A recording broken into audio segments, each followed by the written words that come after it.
I got to Megan's house an hour early. I couldn't help it. I'd been awake since 5, checking the cake box every 10 minutes to make sure the ribbon hadn't come loose. $175. Sugar and Spice Bakery on Telegraph. Strawberry layers with candied rose petals, just like she used to beg me to make when she was 12. Except I can't bake like I used to, and she's 45 now, so store-bought would have to mean the same thing. I remember, I love you, happy birthday. She opened the door, and my stomach sank before she even spoke. That look, not anger, not annoyance, worse, that flat, tired look you give a telemarketer, like I was selling something she didn't want and never asked for. Happy birthday, sweetheart. I held up the box, gold ribbon catching the afternoon light. Just set it in the kitchen, Mom. She stepped aside without looking at the cake, without looking at me. I walked past her into that beautiful living room, the one with floor-to-ceiling windows overlooking the Oakland Hills. Gray sectional, marble coffee table, custom built-ins.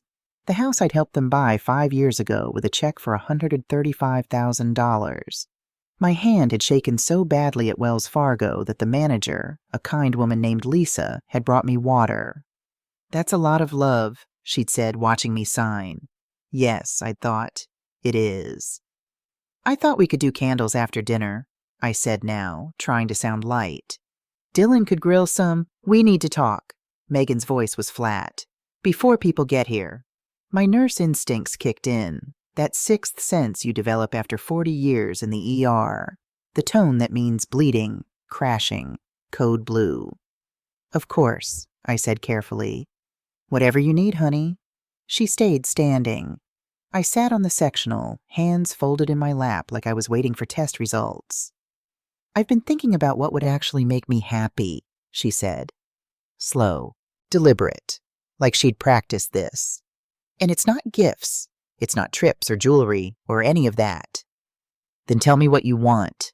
I leaned forward. A weekend away? We could go to that spa in Carmel you liked. Mom, she cut me off.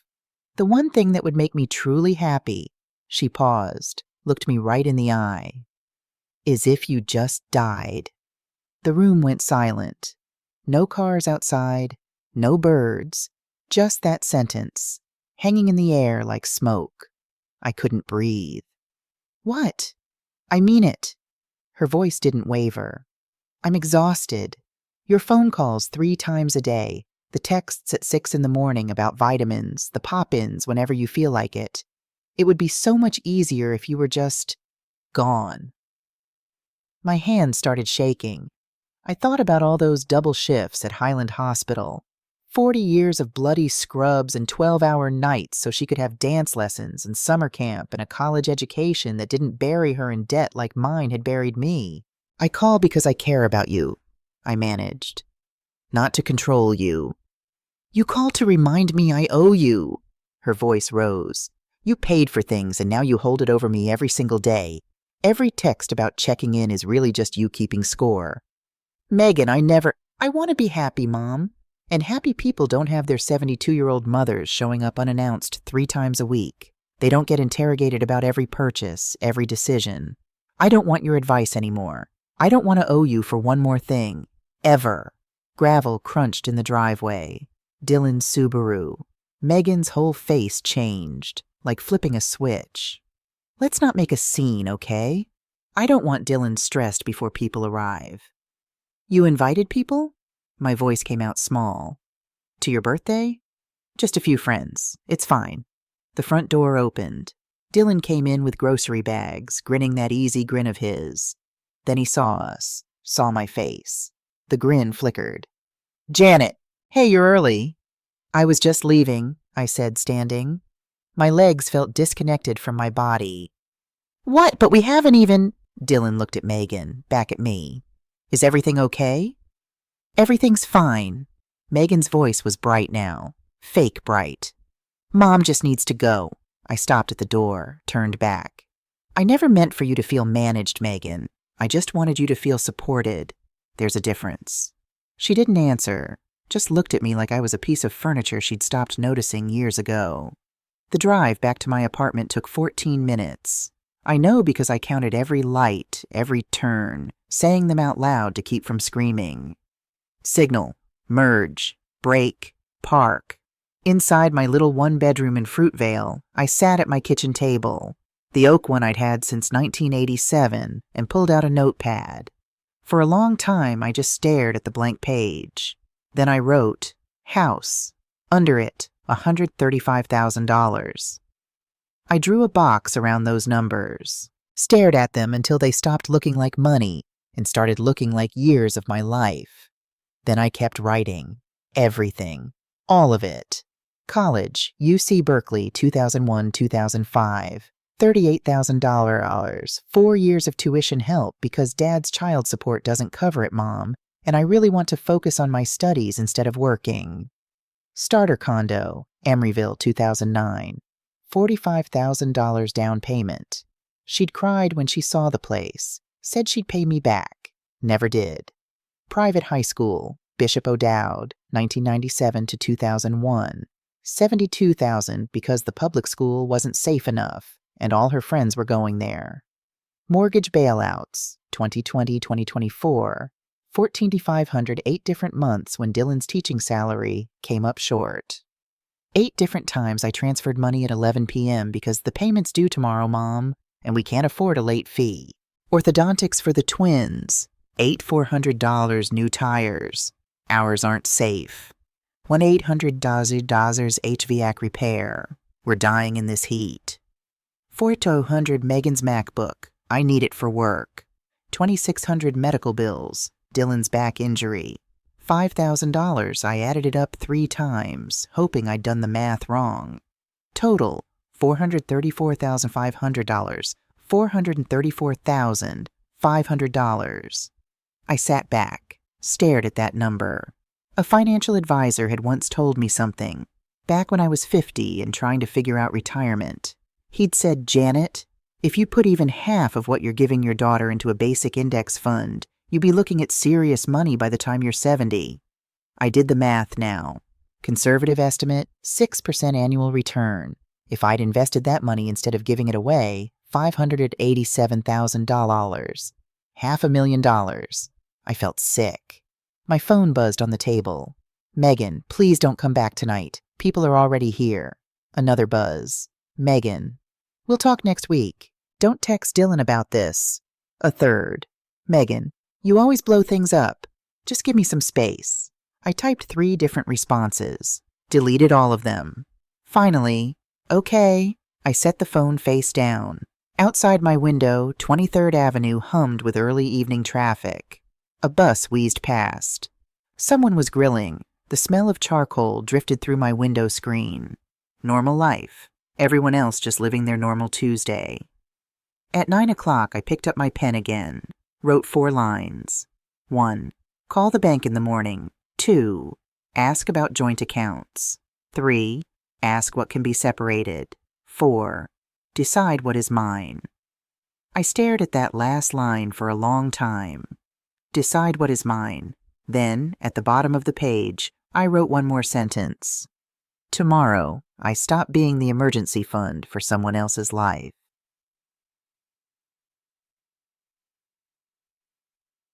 Morning came too early. I didn't sleep. Just laid there watching the ceiling fan go around, thinking about that number. $434,500. At 9:15 a.m., I called Wells Fargo. Good morning, this is Marcus. How can I help you? I have a joint savings account with my daughter. I need to close it and transfer all the funds to an account in my name only. A pause. Professional, but I could hear the shift. I can help with that, ma'am. Just to confirm, closing a joint account means your co-holder will lose access immediately. Are you sure that's what you want? My hands were shaking. I'm sure. Would you like to do this over the phone, or would you prefer to come into a branch? I'll come in. What time can you see me? We have an opening at 11 this morning. I'll be there. 10. Robert Kim's office at the MacArthur Boulevard branch smelled like coffee and paper. He was maybe 40. Kind eyes, neat desk with a succulent plant and a photo of 2 kids in soccer uniforms. Mrs. Clark. He pulled up my account. I see you want to close a joint savings account. Current balance is $18,000. Before we go ahead with this, I need to ask, are you aware this might cause some friction with your co-holder? I'm aware. He studied me for a moment, then nodded. All right, let me walk you through the process. Forms, initials, signatures. Each one felt like closing a door. Done, he said finally. Your new account is active. The $18,000 is transferred. You'll have full control, and Ms. Megan Clark will no longer have access. I stood up. My legs felt steadier than they had yesterday. Mrs. Clark? Robert stood too. I say this in situations like these. If you're setting a boundary, it helps to communicate it clearly, preferably in writing, not in anger. Just advice from someone who sees these things. Thank you, I said. I will. In the parking lot, I sat in my car for a full minute before turning on my phone. It exploded. Megan, did you just empty our account? Megan, the mortgage is scheduled to autopay tomorrow. What are you doing? Megan, Mom, answer me. I typed slowly, carefully. I moved the emergency fund back to my name. That account was for emergencies, not regular bills. If you need help with a payment, we can discuss terms and put them in writing. Send. 10 seconds later, my phone rang. Dylan. Janet, hey, listen. The house payment is scheduled for tomorrow morning and the account's showing 0. This is a serious problem. Can you please just transfer the money back? We'll figure this out later, but right now... Dylan. I kept my voice calm. Nurse calm. That emergency money was always mine. I've closed the account. If your mortgage depends on it, you'll need to find another source. This is a really bad time to pull something like this. His voice went tight. The auto pay is going to bounce, and Megan's already freaking out, and it's not pulling something, it's a boundary. You're on the mortgage too. If this payment fails, it hurts your credit just as much as ours. I co-signed that loan, Dylan. I didn't sign up to be your backup plan every month. If you need my help with a payment, we can draft an agreement and both sign it. But I'm done just transferring money whenever you ask. Silence. Then Nev. Can you cover this 1 month, please? Then we'll talk about AI, whatever you want to talk about. No. Jesus Christ, Janet. Starting today, money is money, not a given, not air. I hung up. Megan called immediately. I let it go to voicemail. Listened to it in the parking lot, hands gripping the steering wheel. You are cruel. You know that? You love your spreadsheets and your ledgers more than you love me.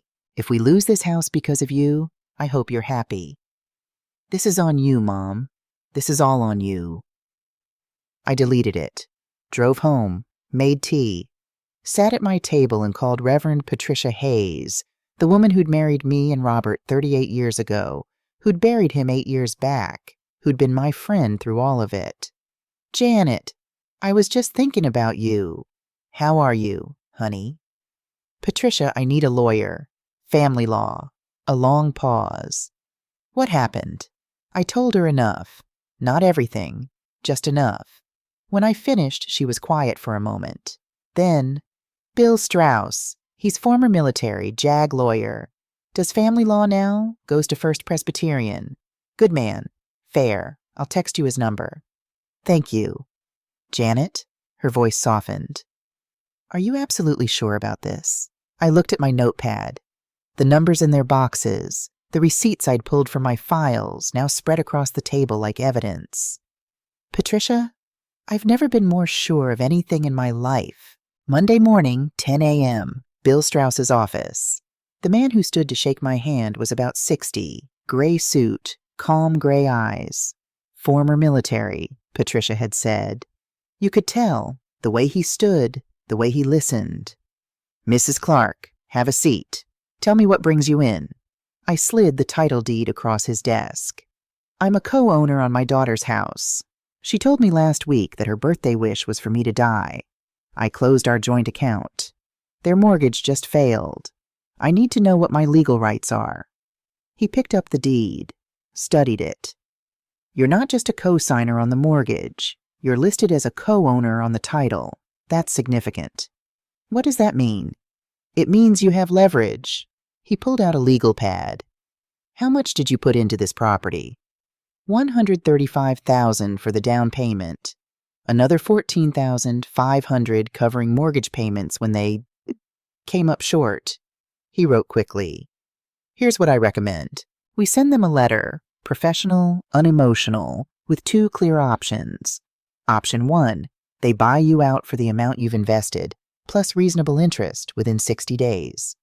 Option 2, they agree to list the house for sale within 45 days, and proceeds get divided based on documented contributions. And if they refuse both, we file for partition. That's a legal action that forces the sale of jointly owned property. It takes longer, but given your documented investment, you'd have a strong case. What happens if they just don't pay next month's mortgage? They'll receive a notice of default, 30-day cure period. If they don't cure it, foreclosure proceedings begin. Now, you could cure the default yourself to protect your credit, then demand reimbursement with a written agreement.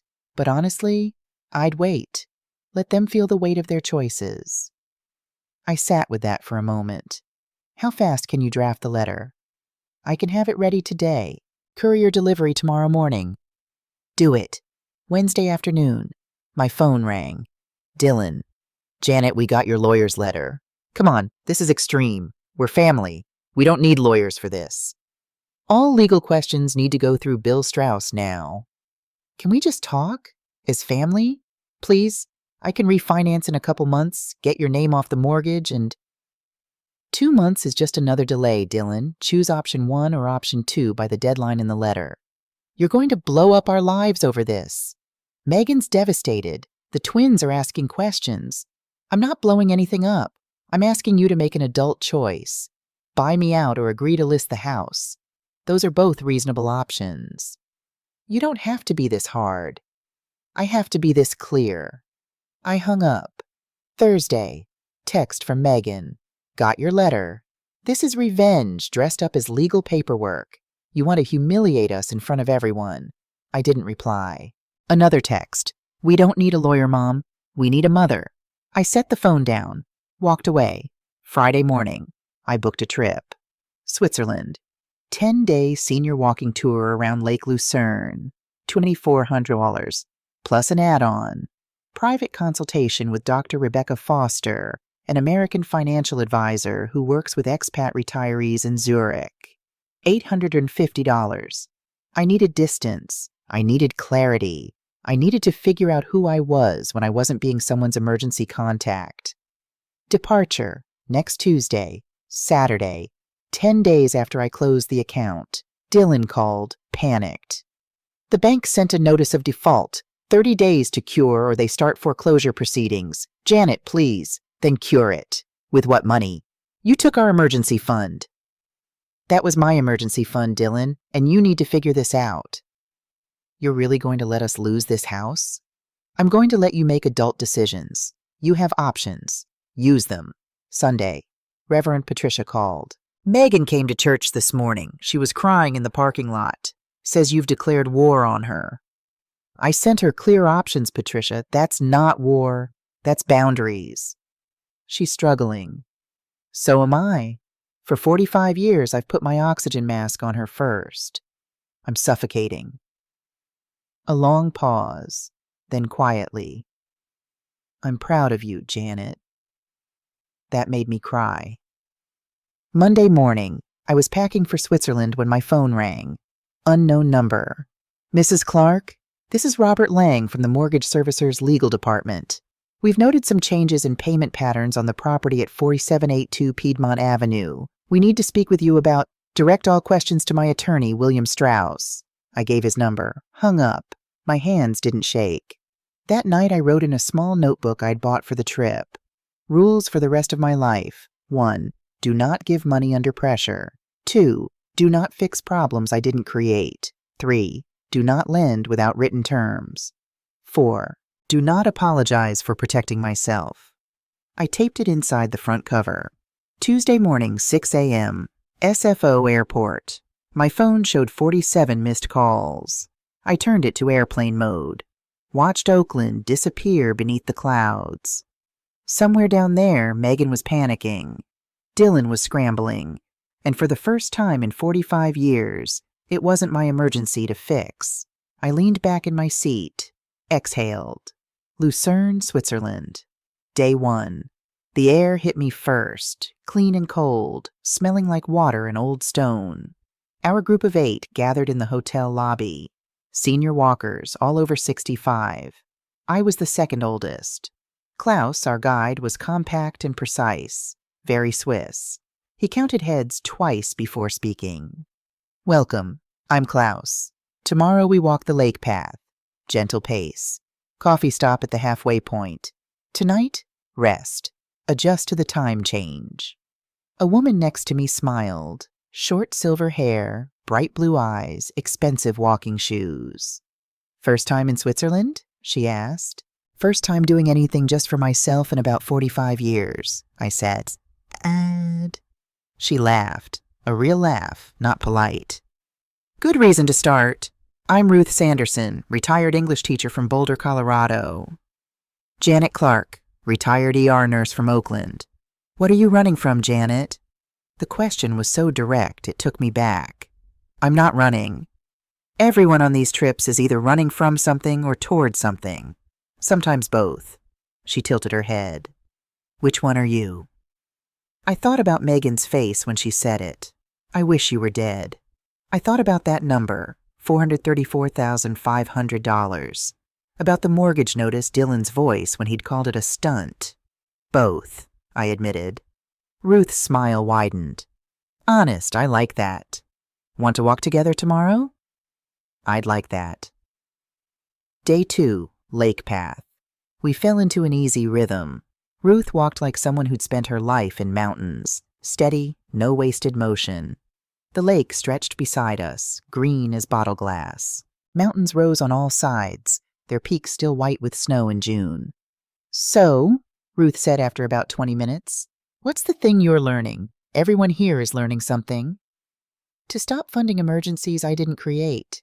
She stopped walking, turned to look at me. Say that again. I've spent 45 years bailing out my daughter.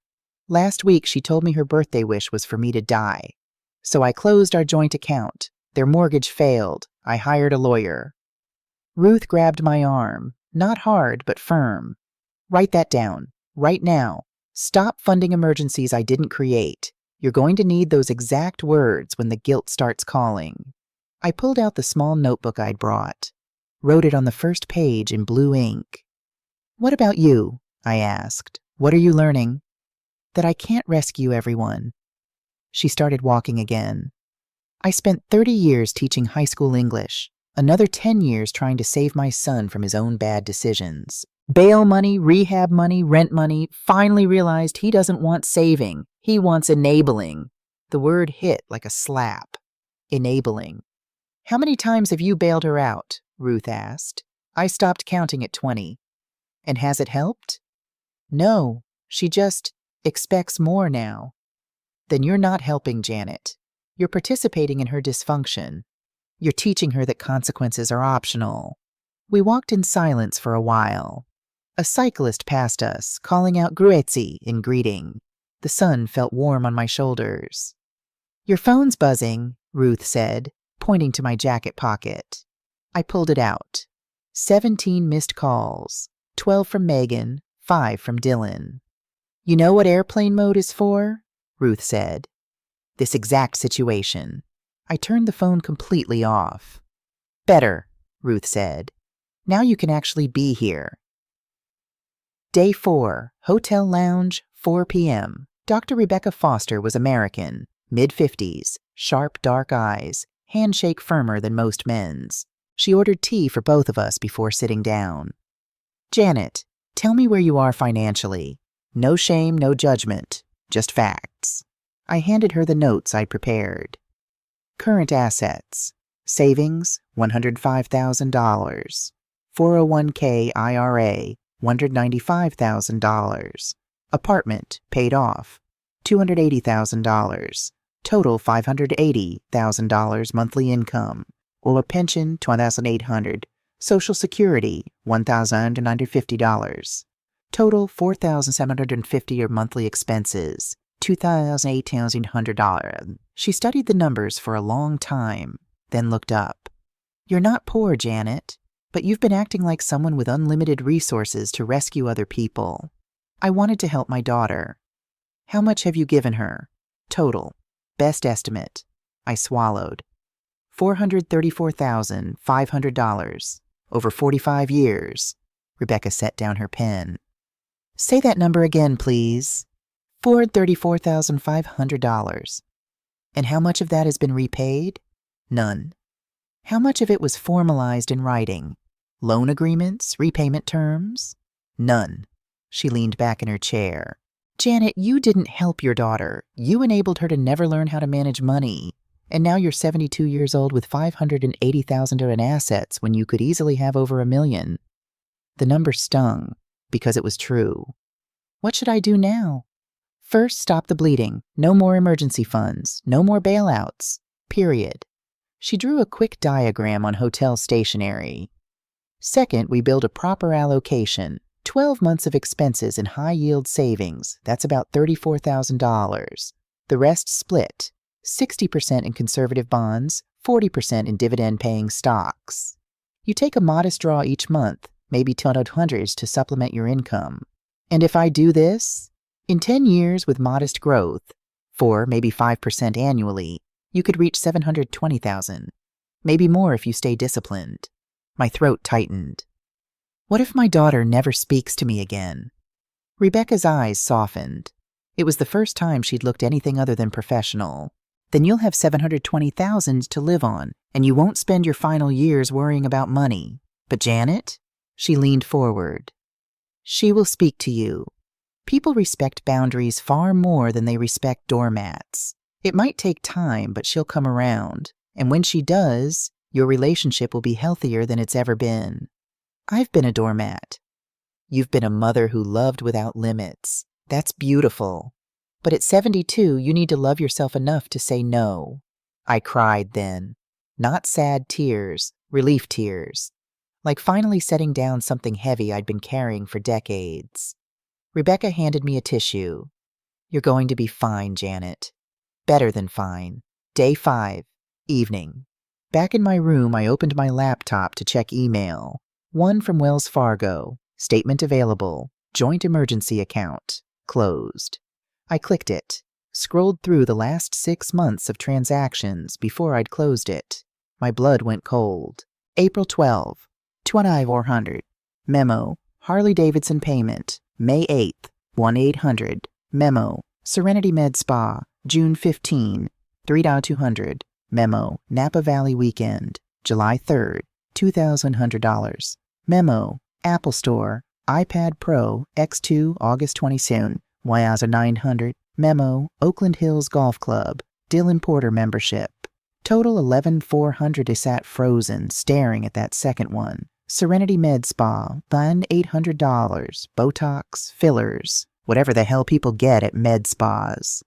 The twins already had tablets. I'd confirmed it with their school principal when Megan had asked for money for school supplies last year. School-issued Chromebooks. Free. This wasn't falling behind on the mortgage. This was spending ahead, on luxuries, while telling me they were drowning. I stood up, paced the small hotel room, sat down, stood up again. Then I grabbed a pillow and screamed into it. A knock at the door. Ruth's voice. Janet? You okay? I opened the door.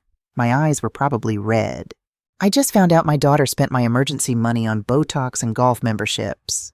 Ruth stepped inside and hugged me. Not a polite hug, a real one. Good, she said into my shoulder. Now you know. Now you can stop feeling guilty. I ate ramen for months to pay her Berkeley tuition. And she spent your emergency fund on cosmetic procedures while lying to your face. Ruth pulled back, hands on my shoulders. That's who she is right now, Janet. The question isn't who she is. It's who you're going to be. I looked at the laptop screen. Those transactions. Someone who doesn't negotiate with people who lie to me. Good. Write that down too. Day 6, morning. I called Megan. My hands shook, but I kept my voice steady. She answered on the first ring. Mom! Oh my God, finally!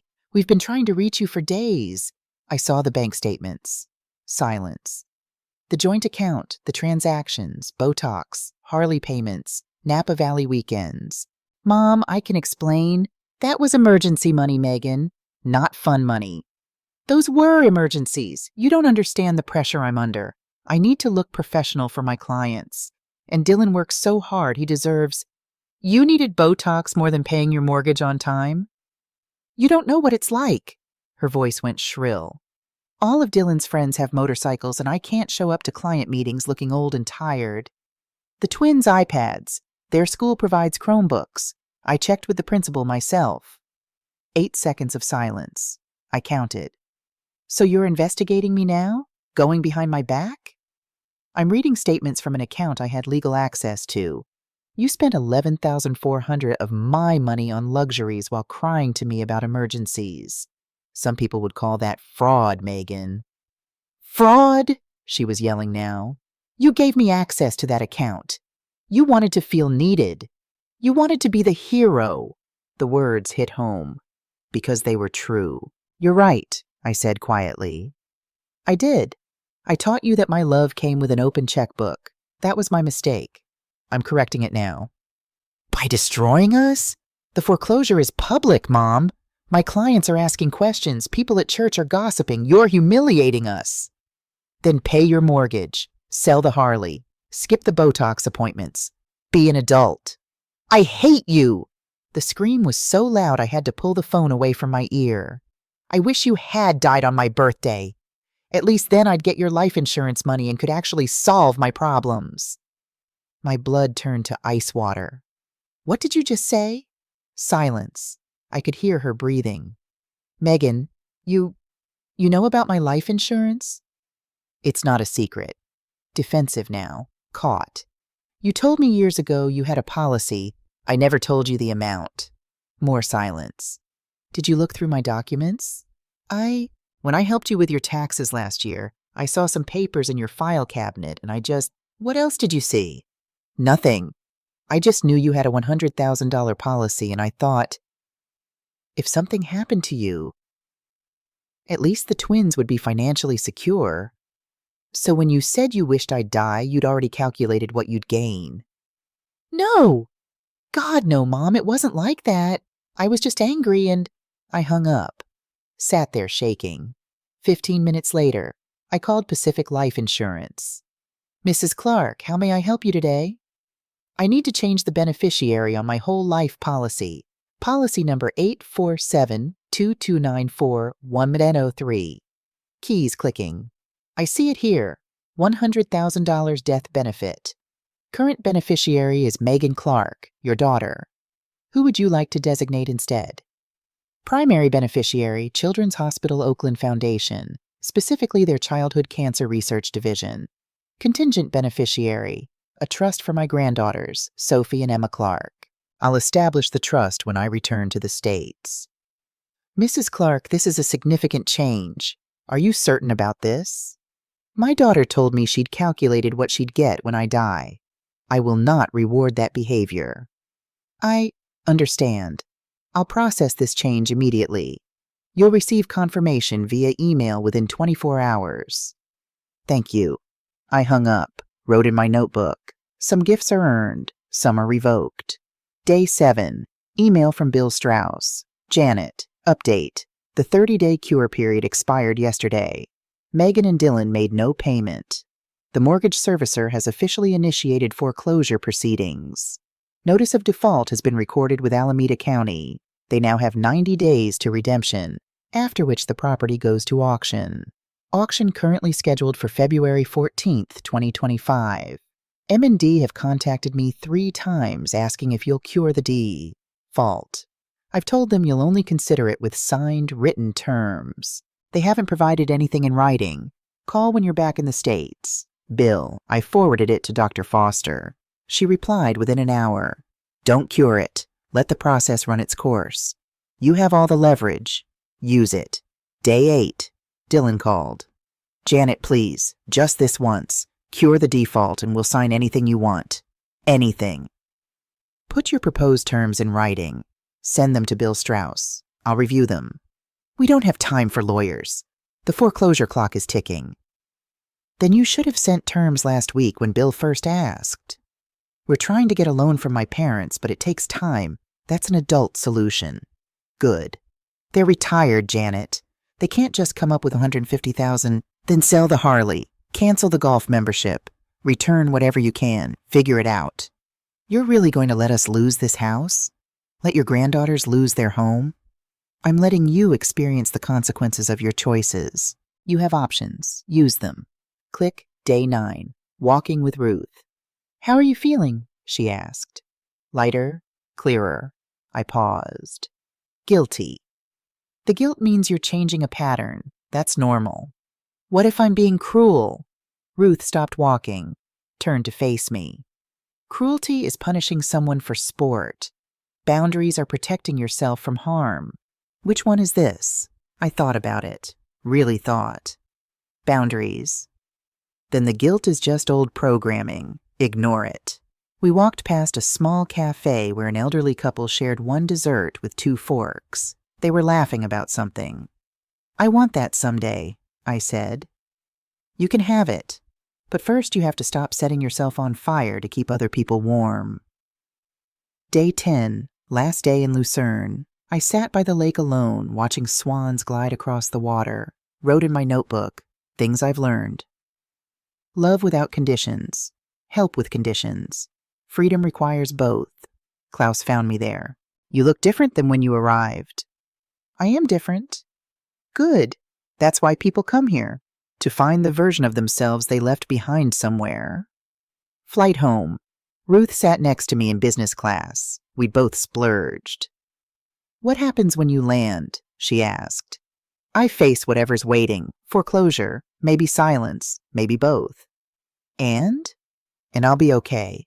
For the first time in decades, I'll actually be okay. She squeezed my hand. Write to me.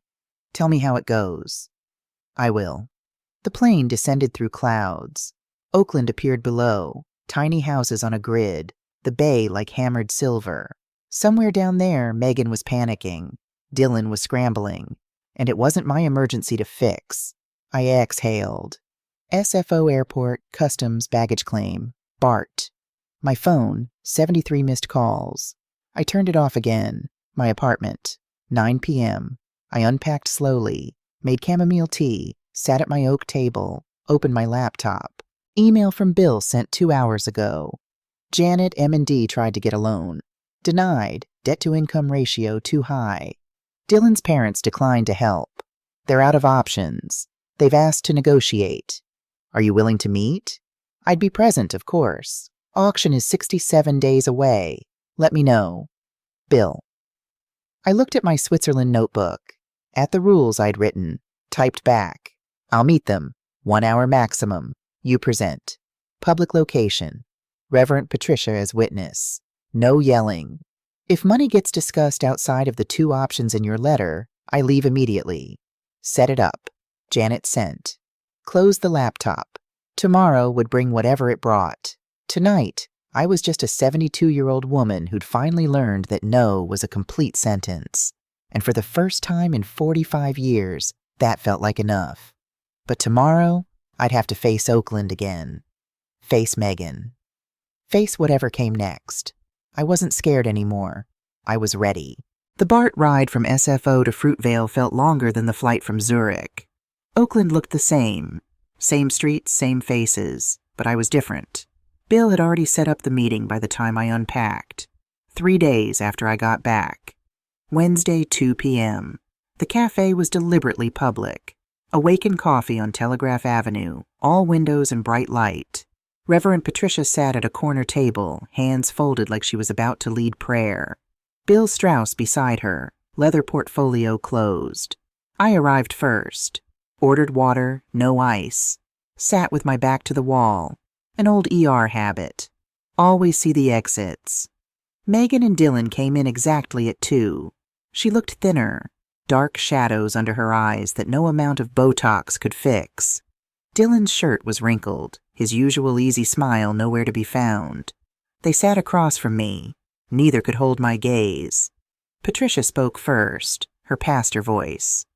We're here to listen. All of us. No yelling, no accusations. Just honest conversation about a path forward. Bill opened his portfolio. All business. I've outlined 2 options in my letter. Option 1, you buy Janet out for $165,000 within 60 days. Option 2, you agree to list the house within 45 days, with proceeds divided based on documented contributions. I need to know, is either option feasible? Dylan cleared his throat. We tried to get a loan.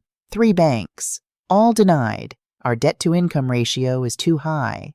My parents said no. They're retired, living on a fixed income. We don't have $165,000. Then we discuss listing, Bill Sept said. Megan's voice cracked.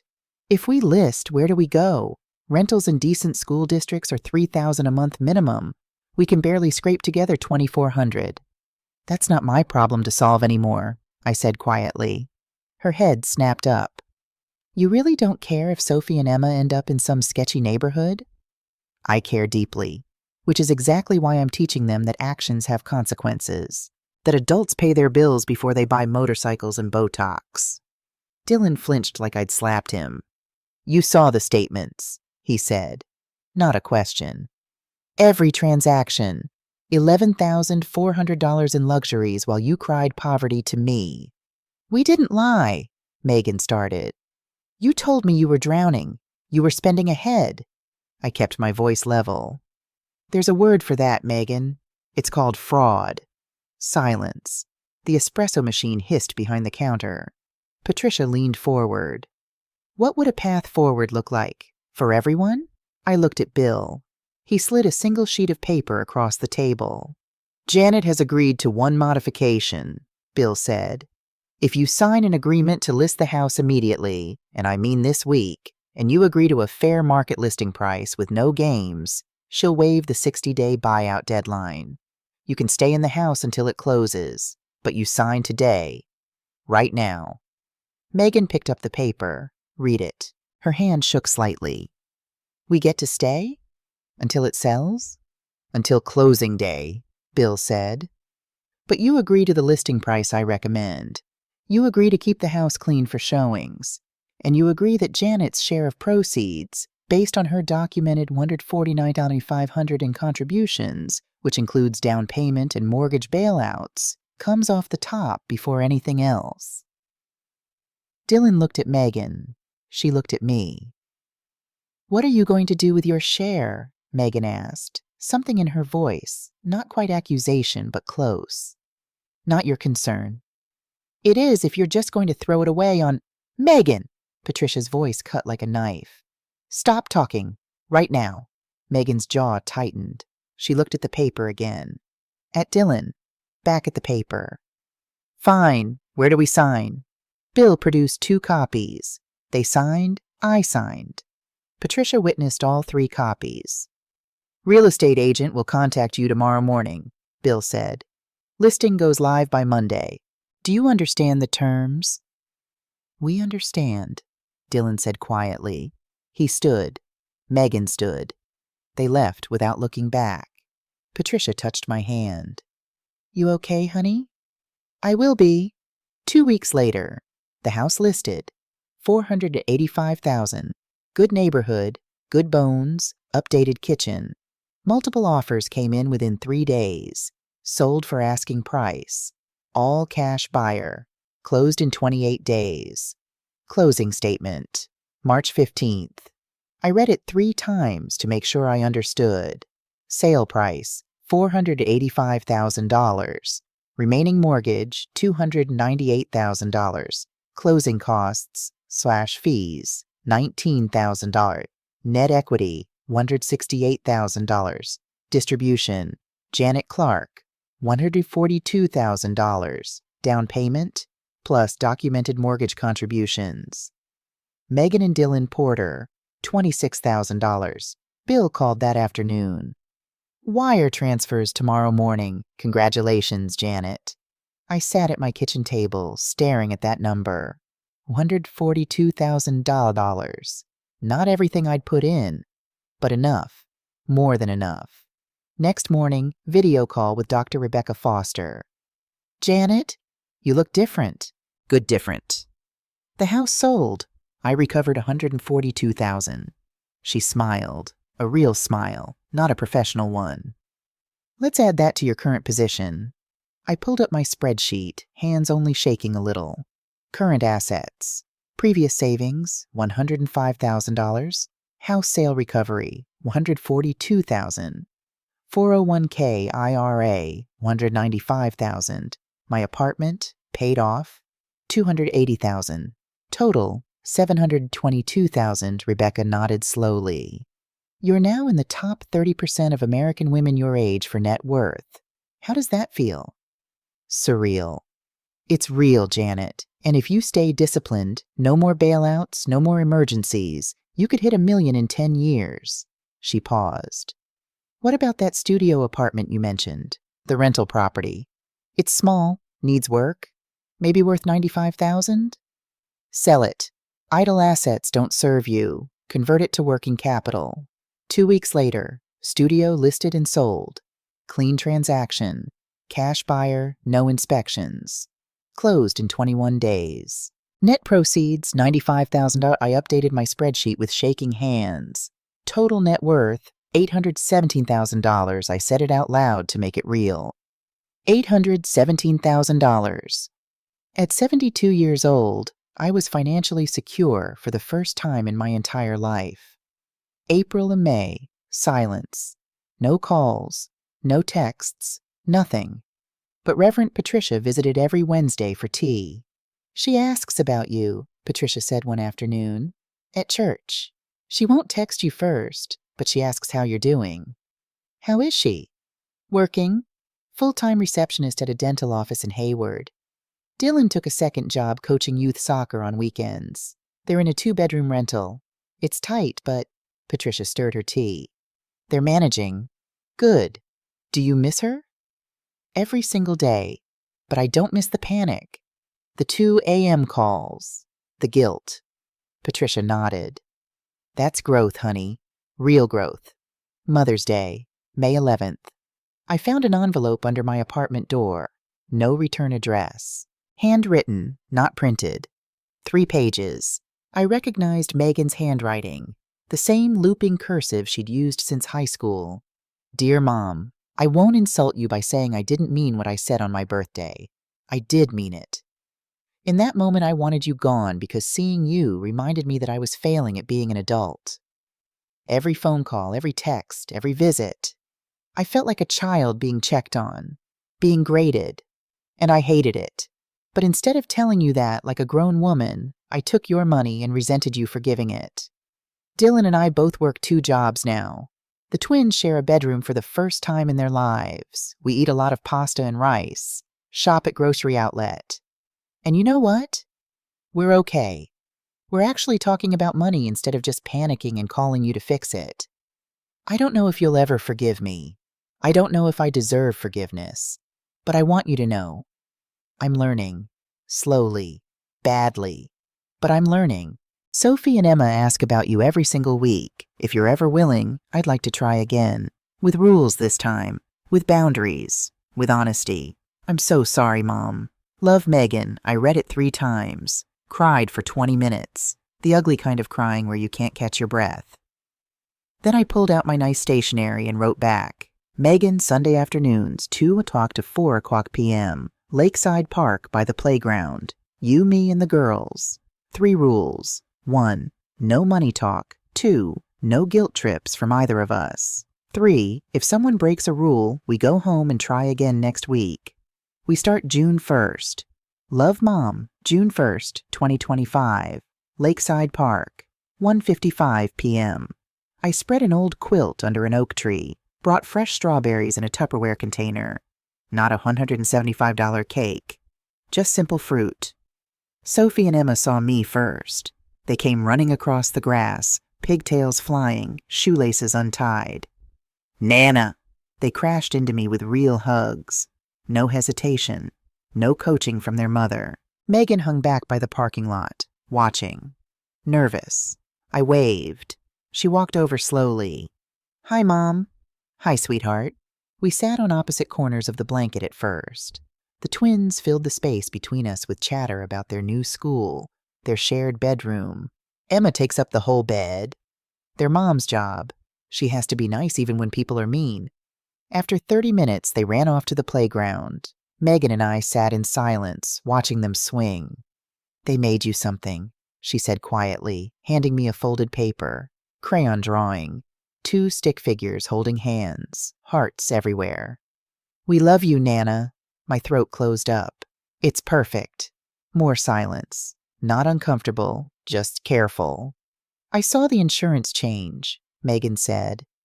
"Pacific Life sent a letter before we moved, to the old address.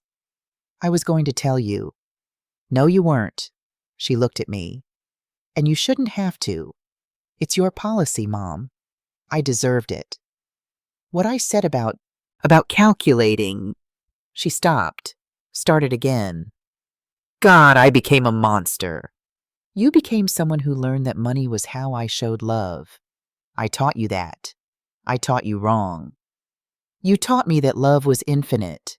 I'm the one who abused it. I let that sit between us." "Can I ask you something?" I said as I said. "Anything. Are you happier now? With less money?" She watched Sophie push Emma on the swing. Thought for a long moment. "I'm clearer. I know exactly what we can afford and what we can't. I'm not lying awake at 3 a.m. anymore, wondering how to juggle everything. Dylan and I actually talk now. We have a budget we look at together every Sunday night." She laughed. Bitter, but real. "I'm not happy about losing the house, but I'm not drowning anymore either." "That's real growth, Megan." "It's humiliating. It's adult." She turned to face me fully. "Can I ask you something?" "Yes. Do you still love me?" I didn't hesitate, not even for a second. "Always. Every day. Forever. But I will never fund you unconditionally again. Love and money are separate now. They have to be." Her eyes filled with tears. "Thank you. I needed to hear both parts. Same time next week? I'll be here." 6 months later, December 24th, 2025, Christmas Eve, small gathering at my apartment. Just us. Megan brought homemade cookies, not fancy bakery ones. Slightly burnt on the bottom, but made with her own hands. Dylan brought a small, succulent plant. "For your windowsill. Patricia said you like plants." Sophie and Emma brought more crayon cards, more hearts. We exchanged gifts by the little tree I'd put up. Me to the twins. Books. $40 total from a used bookstore. Me to Megan and Dylan. Nothing. Megan to me. A framed photo collage.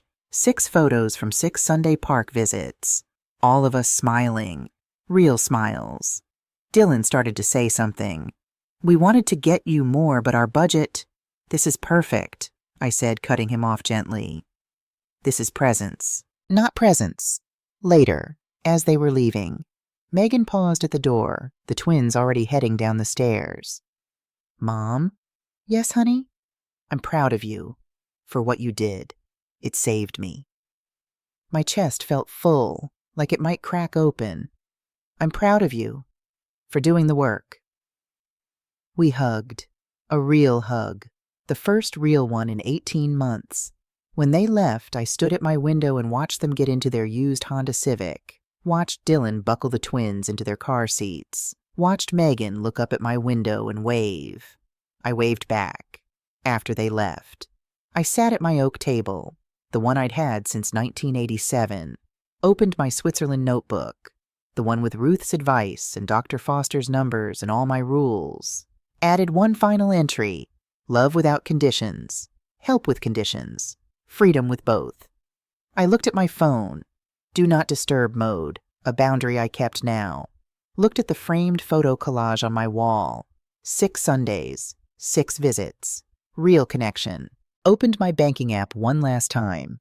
Net worth, $817,000 monthly income, $6,625. Pension plus Social Security plus modest portfolio draw. Monthly expenses, $2,800 monthly surplus, $3,825 for the first time in 45 years. I wasn't worried about money. For the first time in 18 months, I wasn't worried about Megan. I was just free. I pulled out my journal, wrote one last entry. December 24th, 2020. A year ago today, my daughter told me her birthday wish was for me to die. Today, she told me I saved her. But I didn't save her. I stopped drowning with her. I threw her a life preserver and taught her to swim. The greatest gift I ever gave her wasn't $434,500 over 45 years. It was the word no. I'm 72 years old. I have $817,000 in assets. I have Sunday afternoons with my granddaughters. I have peace. I spent 45 years being needed. Now I'm learning to simply be wanted. That's so much better. I closed the journal. Outside my window, Oakland hummed with Christmas Eve life. Car horns, music from someone's party, laughter drifting up from the street. I made chamomile tea, sat by the window with the photo collage in my lap, smiled. Tomorrow, Megan and I would text about New Year's plans. Next Sunday, we'd meet at the park again. Next month, I'd start volunteering at Children's Hospital, the charity that now held my life insurance. But tonight I was just a woman who'd finally learned that boundaries aren't walls.